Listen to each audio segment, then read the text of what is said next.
경제 소식을 빠르고 친절하게 전달해 드립니다. 오늘 굿모닝 경제는 석병훈 이화여자대학교 경제학과 교수와 함께합니다. 교수님 어서 오세요. 안녕하십니까? 자, 교수님 오늘은 신용사면 얘기를 좀 먼저 해보겠습니다. 그 소액 연체자 연체 기록을 삭제해주는 이른바 신용사면 조치가 단행이 됐는데 이게 어떤 내용이 좀 담겼는지 설명부터 좀 해주시죠. 예, 2021년 9월 1일부터요, 24년 1월 31일까지 2천만 원 이하의 소액 연체자 중에서요, 올해 5월 31일까지 전액 상환한 사람들을 대상으로 지금 연체 기록을 삭제해주는 신용 사면 조치가 시행이 됐습니다. 어제부터 시행이 된 것이고요.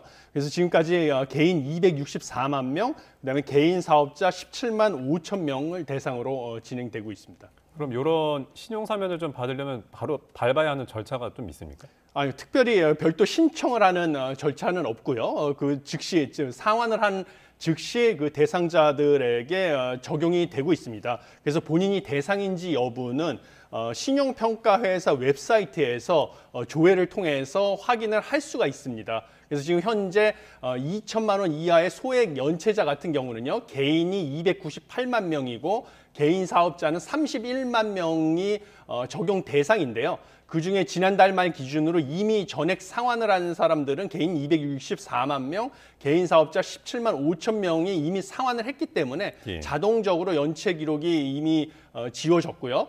나머지 대상자들도 올해 5월 31일까지 상환을 하게 되면 연체 기록은 자동으로 삭제가 될 예정입니다. 교수님, 이번 신용사면이 역대 4번째 사면인데 이번에 신용사면이 되면 구체적으로 그러니까 연체 기록이 삭제돼서 뭐가 어떻게 달라지는 거예요? 예, 연체 기록이 삭제가 되면 당연히 이제 신용 점수가 상승을 하기 때문에 개인 카드도 발급이 가능하고요. 그리고 이제 대출도 받을 수가 있게 되는 혜택을 받게 돼 있습니다. 그래서 구체적으로 보게 되면 신용 평점 같은 경우는 평균 37점 상승될 것으로 예측이 됩니다. 그래서 15만 명이 약 신용카드 발급이 가능할 것으로 추산이 되고요. 그다음에 개인 26만 명이 신규 대출이 가능할 것으로 보입니다. 그리고 개인 사업자 같은 경우는 7만 9천여 명이 제1금융권, 은행에서 대출이 가능할 것으로 보여서요. 제1금융권 대출을 받게 되면 아무래도 제2금융권보다는 대출 금리가 낮아지기 때문에 혜택을 받을 수 있다라고 보고 있습니다. 자, 교수님, 이런 신용사면이 있을 때마다 이제 거론되는 게 이제 도덕적 해이 문제잖아요. 이번 거 같은 경우는 사실 뭐 소액이지만 전액을 계속 상환하는 사람들에 대해서 이제 신용사면을 해준다는 특징이 있긴 한데 그래도 이제 성실하게 빚을 갚아왔던 채무자와의 형평성 문제가 좀 거론이 안 될 수가 없을 것 같습니다. 그런 부분은 좀 어떻게 보십니까? 예, 저도 그 도덕적 해이 문제가 이번 신용사면 조치에 대해서 가장 큰 문제점으로 여러 번 저도 지적을 해왔고요. 그래서 신용사면을 이용해서 소상공인이라든지 아니면 저소득층을 지원하는 거에 대해서도 저도 반대를 해오는 입장이었습니다. 다른 방식으로 지원하는 것이 바람직하다라고 여러 차례 주장을 했습니다. 그래서 뭐 가장 큰 문제는 금융권 전반적으로 좀 타격을 줄 가능성이 크다라는 것인데요. 특히 그 중에서도 지금 가장 문제로 지적되는 것이 제2금융권이 직접적으로 타격을 받을 가능성이 크다라고 보고 있습니다.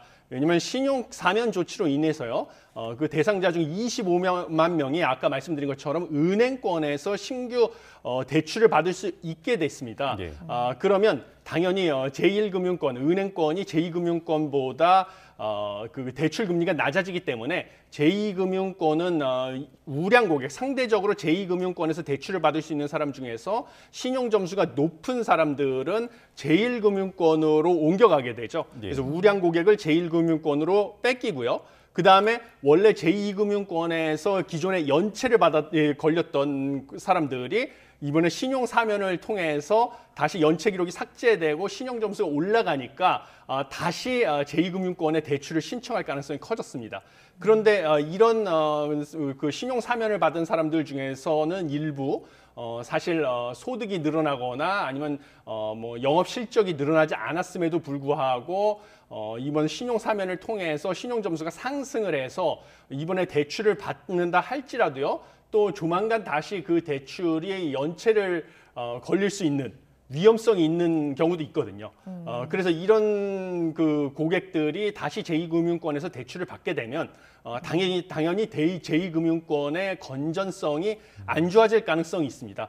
그래서 상대적으로 신용 점수가 높은 고객은 제1금융권으로 이탈을 해서 제2금융권의 수익성이 안 좋아지고 그 다음에 제2금융권에서 기존에 연체가 있었던 상대적으로 신용점수가 안 좋았던 고객들은 신용사면을 통해서 신용점수 좋아져서 다시 제2금융권에서 대출을 받은 후에 연체가 걸리게 되면 제2금융권의 건전성은 또 안 좋아지고 이런 수익성과 건전성이 동반 안 좋아지는 그런 나쁜 상황이 걸릴 수도 있다라고 보고 있고요. 그렇게 되면 당연히 제2금융권 뿐만 아니라 뭐 전반적으로 금융권에서 뭔가 두 가지 방식으로 대응할 가능성이 있는데 가산 금리를 높인다든지 예. 아니면 뭔가 대출 한도를 줄이는 방식으로 대응할 수가 있어서 사실 선량한 금융 소비자들, 다른 금융 소비자들도 역시 피해를 볼 수 있다라고 생각합니다.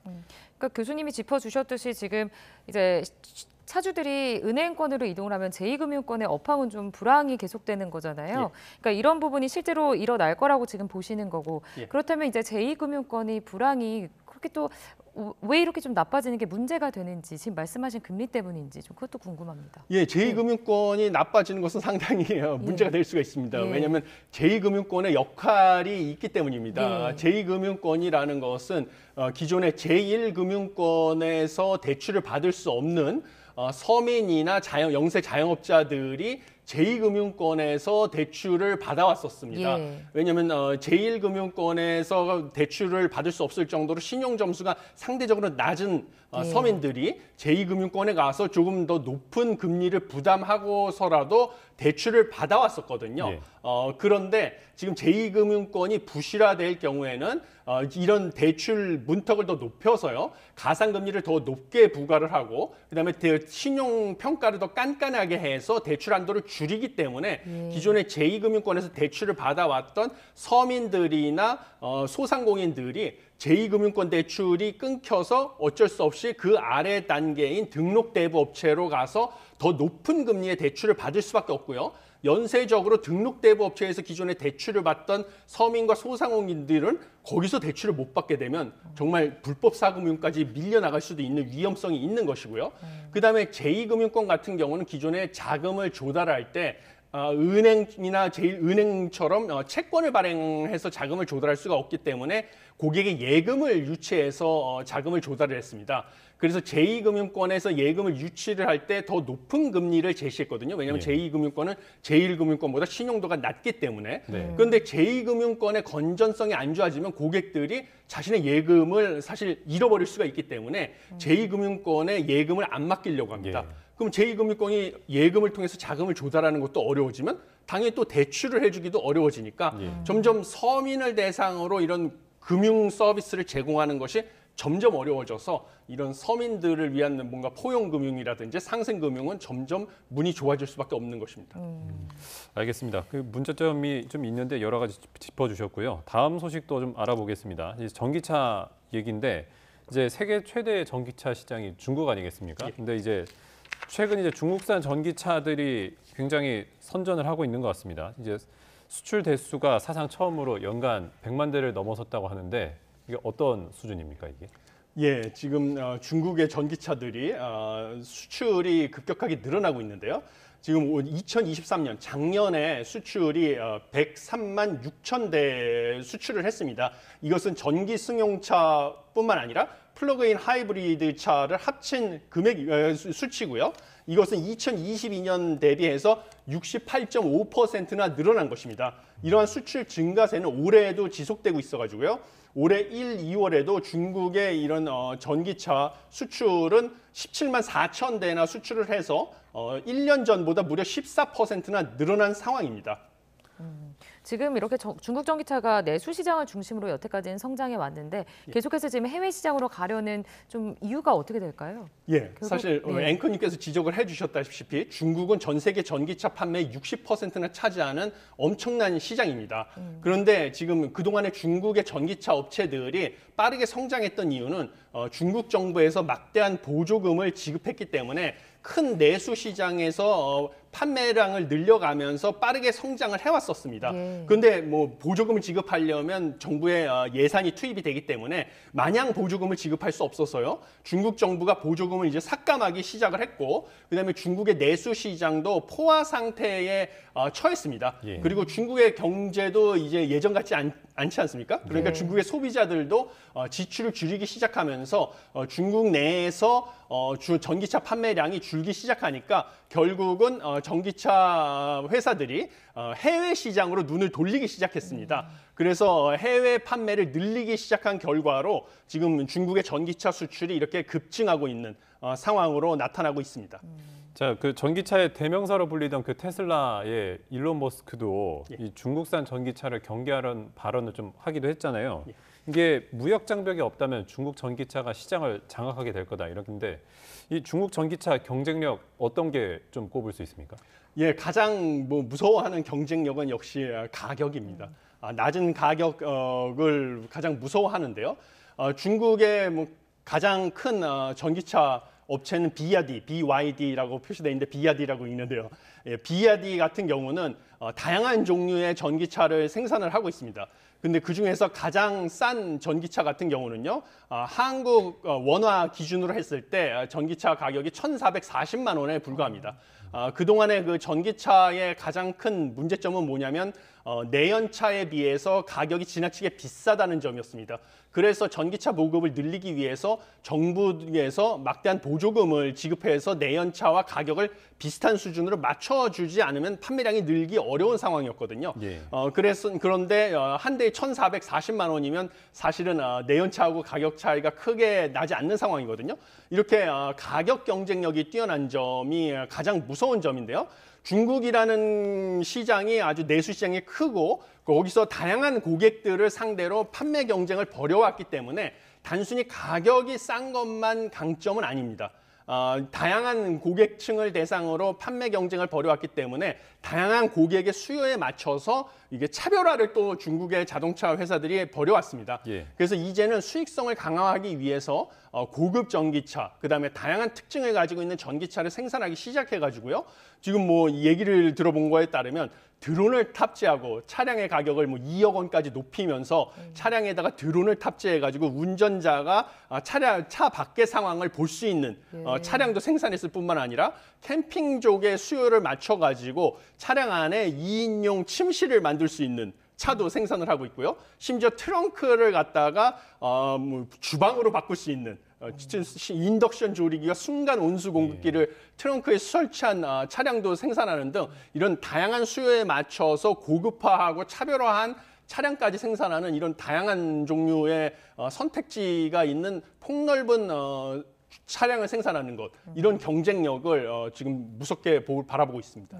교수님 이렇게 지금 가격 경쟁력 그리고 이런 차별화한 정책으로 중국의 이제 전기차의 적극적인 해외 진출이 결국에는 국내 업계도 영향을 미칠 것 같거든요. 예. 구체적으로 어떤 게 있을까요? 예, 두 가지 측면으로 살펴보실 수가 있는데요. 일단 소비자 입장에서는 당연히 좋은 일입니다. 소비자 후생은 높아질 것으로 보고 있습니다. 중국의 전기 자동차들이 이제 국내 시장에 진출을 하게 되면요, 기업들 간의 경쟁은 격화되기 때문에 가격은 낮아질 것이고요, 품질은 향상될 수밖에 없습니다. 중국에서 이렇게 다양한 종류의 옵션이 들어간 전기차를 값싸게 공급을 하게 되면 국내 전기차 업체들도 여기에 맞춰서 가격도 낮추고요. 또 다양한 아까 말씀드린 침실이 있고 주방이 있는 전기차를 공급할 수밖에 없는 것이죠. 예. 그러면 소비자 입장에서는 더 좋은 품질의 전기차를 값싸게 살 수가 있어가지고 좋은 현상입니다. 그렇지만 국내 전기차 업계 입장에서는 당연히 가격도 낮추고 더 좋은 품질의 차를 공급해야 되기 때문에 이유는 감소할 수밖에 없습니다. 출혈 경쟁까지 각오를 해야 될 수도 있는 상황입니다. 그래서 이를 막기 위해서는 더 기술 개발에 박차를 가해야 되기 때문에 기업의 입장에서는 단기적으로는 손실을 볼 수도 있다. 빠른 기술 개발과 혁신을 달성하지 않으면 이렇게 보고 있습니다. 알겠습니다. 이번에 좀 미국 얘기를 해보겠습니다. 이제 지난달 미국의 소비자 물가가 나왔는데 이제 시장 예상치보다 좀 많이 올랐다고 나왔거든요. 예. 어떻게 보셨습니까? 예, 그렇습니다. 2월 소비자 물가 지수 전년 동월 대비 상승률 같은 경우는요, 3.2%가 나왔는데 1월 달에 3.1%보다 0.1%포인트 높게 나왔고요. 전월 대비 상승률도 0.4%로 1월 달보다 0.1%포인트 높게 나왔습니다. 그래서 전월 대비 상승률은 전문가 예상치하고 동일하게 나왔는데 예. 헤드라인 전년 동월 대비 상승률은 0.1%포인트 높게 나왔습니다. 그렇지만 변동성이 큰 식료품과 에너지 가격을 제외해서 물가의 그 추세를 보여주는 근원 소비자 물가지수 상승률 같은 경우는요, 전년 동월 대비로 3.8% 나와서 전문가 예상치보다는 0.1%포인트 높지만요, 1월 달 3.9%보다는 하락을 했습니다. 그래서 물가는 추세적으로 하락하고 있다는 것은 분명한 사실이고요. 이 3.8%라는 것은 2021년 5월 달 이후로 최저 상승률입니다. 예. 그래서 물가 하락하고 있다는 것은 분명하다, 이렇게 보고 있습니다. 이 소비자 물가가 이렇게 좀 고공행진하는 이유를 좀 근데 어떻게 저희가 좀 해석을 해야 될까요? 예, 가장 큰 이유는 두 가지가 있습니다. 주거비가 전월 대비 0.4% 상승을 했고요. 두 번째는 휘발유 가격, 이거는 에너지 국제 유가가 상승했기 때문인데요. 휘발유 가격도 전월 대비 3.8%나 상승했습니다. 이 두 가지가 이번에 소비자 물가지수 전월 대비 상승률의 무려 60% 이상을 설명을 한다라고 보시면 되겠는데요. 주거비 같은 경우는 사실은 뭐 경제학에서 기준금리와 동일하게 움직이게 돼 있습니다. 예. 그래서 기준금리 인하가 시작이 되면 주거비도 순차적으로 하락을 할 것으로 보이는데 현재 이 주거비 같은 경우는 또 하락을 하는데 시차가 걸립니다. 예. 왜냐하면 신규 계약된 월세 계약이 주거비에 반영될 때까지는 시간이 걸리기 때문에요. 좀 시차를 두고 하락을 할 것으로 보이고요. 또 휘발유 가격 같은 경우는 원래 이 통화 정책으로 컨트롤할 수 없는, 통제할 수 없는 외생적인 요인, 산유국의 감산 결정 여부, 그 다음에 중동 정세에 의해서 영향을 크게 받기 때문에 이 휘발유 가격이 변동하는 것은 사실 연준에서도 어떻게 할 수 없는 요인이라서 통화 정책과는 사실 직접적인 연관성은 없다라고 보고 있습니다. 자, 그럼 교수님, 그 미 연준이 기준금리를 언제 인하할 것인지, 뭐 이제 기대 시점이라고 해야 될까요? 예. 그 시점을 놓고 지금 계속 설왕설래가 있는데 이렇게 물가 오름세가 좀 계속되면은 좀 영향이 있을 거 아닙니까? 어떻게 보십니까? 저는 이번에 소비자 물가지수 상승률 발표 결과만 놓고 봤을 때 기준금리 인하 시점은 변하지 않는다, 영향이 없을 것이다라고 보고 있습니다. 그래서 여전히 저는 기존에도 6월 달부터 기준금리 인하가 시작될 것이다라고 여기 방송에서도 수차례 얘기를 했는데요. 예. 그 전망을 변할 필요가 없다라고 보고 있습니다. 가장 큰 이유는 제롬 파월 미 연준 의장도 얘기했던 슈퍼코어 인플레이션이라고 하죠. 주거비를 제외한 근원 서비스 물가 상승률이 하락하고 있기 때문입니다. 이게 1월 달에 전월 대비 0.9% 상승했는데요. 2월 달에는 전월 대비 0.5% 상승하는 데 그쳐가지고 사실 절반 가까이로 줄어들었습니다. 상승폭이. 그런데 왜 주거비 제외의 근원 서비스 물가 상승률이 중요하냐면요.